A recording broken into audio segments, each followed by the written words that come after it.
कांग्रेस ने चलाया मनरेगा बचाओ संग्राम अभियान। महिला कांग्रेस द्वारा जिले में मनरेगा बचाओ संग्राम अभियान चलाया गया। अभियान के अंतर्गत शहर महिला कांग्रेस ने प्रदेश महासचिव कुसुम चाहर के नेतृत्व में ग्राम पंचायत करमदी, तितरी, बंजली एवं बड़बड़ में सैकड़ों महिलाओं को एकत्र कर मनरेगा से जुड़ी जानकारी दी। कार्यक्रम में बताया कि लगभग 20 वर्ष पूर्व प्रधानमंत्री डॉक्टर मोहन यादव सिंह की सरकार ने महात्मा गांधी राष्ट्रीय ग्रामीण रोजगार गारंटी अधिनियम लागू कर संविधान में निहित काम के अधिकार को साकार किया था। मनरेगा के अंतर्गत अब तक देश भर में 180 करोड़ से अधिक कार्य दिवस सृजित हुए। इसके माध्यम से गांवों में तालाब, सड़क सहित लगभग 10 करोड़ परिसंपत्तियों का निर्माण हुआ है। ग्राम पंचायत को गांव स्तर की परियोजना पर निर्णय का अधिकार देकर पंचायती राज व्यवस्था को सशक्त बनाया गया। कोविड-19 महामारी जैसे कठिन समय में मनरेगा ग्रामीण भारतीय अर्थव्यवस्था की जीवन रेखा सिद्ध हुआ। महिला कांग्रेस ने बताया कि वर्तमान में सरकार द्वारा मनरेगा में किए जाने वाले संभावित बदलावों को लेकर ग्रामीणों में चिंता है। इसी को लेकर यहां जन जागरण अभियान चलाया जा रहा है। भारतीय राष्ट्रीय कांग्रेस द्वारा मनरेगा की बहाली और सुदृढ़ीकरण हेतु यह देशव्यापी आंदोलन कांग्रेस अध्यक्ष श्री मल्लिकार्जुन खड़गे एवं लोकसभा में नेता प्रतिपक्ष श्री राहुल गांधी के नेतृत्व में चलाया जा रहा है। इस अवसर पर महिला कांग्रेस की पदाधिकारी सोने का मंगलसूत्र, सोने की अंगूठी, सोने के 18 मोती, चांदी की पायजमा, चांदी की छड़ी, ताला तोड़ने के लोहे के 2000, घटना में प्रयुक्त कार 3 लाख, कुल जब्त मशुका की कीमत 5 या 6 लाख तक है। सराहनीय योगदान प्रधान आरक्षक गोपाल खराड़ी, प्रधान आरक्षक कांतिल उरिया, साइबर सेल टीम निरीक्षक अमित कोरी, प्रधान आरक्षक मनमोहक शर्मा, प्रधान आरक्षक हिम्मत सिंह, आरक्षक मयंक व्यास, आरक्षक विपुल भावसार, प्रधान आरक्षक रोमेश शर्मा, CCTNS शाखा, आरक्षक धर्मेंद्र महिड़ा, आरक्षक भुआर सिंह का सराहनीय योगदान रहा। ये गांव है आपका हमला नंबर 2। आप पूरे साल काम की मांग कर सकते थे, पूरे साल मांग सकते थे, है ना। अब क्या होगा, फसल कटाई के मौसम में आपको काम नहीं मिलेगा। ये मनरेगा में ये सरकार बदलाव कर रही है। आपको कानूनी न्यूनतम मजदूरी की गारंटी दी गई थी कि इतनी मजदूरी होगी। जरूरतों के अनुसार स्वयं विकास परियोजना की योजना बनाती थी और उन्हें लागू करती थी।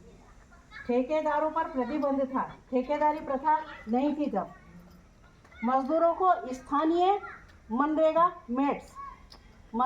मेट्स का मतलब है कि ग्राम पंचायत और मजदूर के बीच की जो कड़ी होती थी, सुपरवाइजर होता था जो कि मजदूरी की हाजिरी भरता था और पर्याप्त पेमेंट दिलवाता था।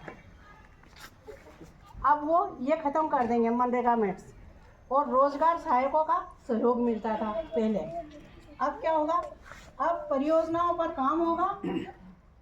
किन परियोजनाओं पर काम होगा इसका फैसला दिल्ली से रिमोट कंट्रोल के जरिए किया जाएगा। मतलब वो लोग तय करेंगे दिल्ली से। पहले तो अपने पंचायत, अब हमारे गांव में क्या ज़रूरत है, हमको क्या करना, हमारी पंचायत को मिलता था उसका, और हमारी पंचायत देखती थी ये चीज़ कि हमारे यहाँ गाँव को क्या ज़रूरत है, क्या काम हमको करना है। अब ये नहीं होगा, अब सीधे दिल्ली से होगा ये सारी चीज़ें। अब ग्राम पंचायत केवल मोदी सरकार के आदेशों को लागू करने वाली एजेंसी बन के रह जाएगी। ठेकेदारों को लाया जाएगा और मजदूर ठेकेदारों की परियोजनाओं के लिए मात्र श्रम आपूर्ति बनकर रह जाएंगे। मतलब जैसा ठेकेदार चाहेगा, जितनी मजदूरी आपको चाहेगा, ठेकेदारी प्रथा के अंतर्गत वो होगी। अब न मनरेगा मेट्स होंगे और न ही रोजगार सहायक होंगे।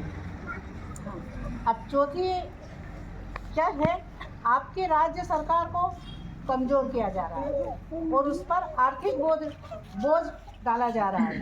पहले क्या होता था, सुनिएगा, मनरेगा के तहत आपकी मजदूरी का 100% भुगतान केंद्र सरकार करती थी इसलिए राज्य सरकारें बिना किसी कठिनाई के काम उपलब्ध करा पाती थी। अब क्या होगा, राज्य सरकारों को आपकी मजदूरी का 40% हिस्सा स्वयं वहन करना होगा और खर्च बचाने के लिए संभव है कि वो काम बिल्कुल भी न दें।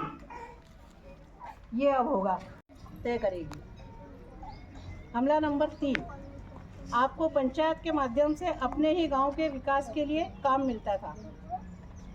अब आप कहां और क्या काम करेंगे, यह मोदी सरकार अपने पसंदीदा ठेकेदारों के माध्यम से मनमाने ढंग से तय करेगी।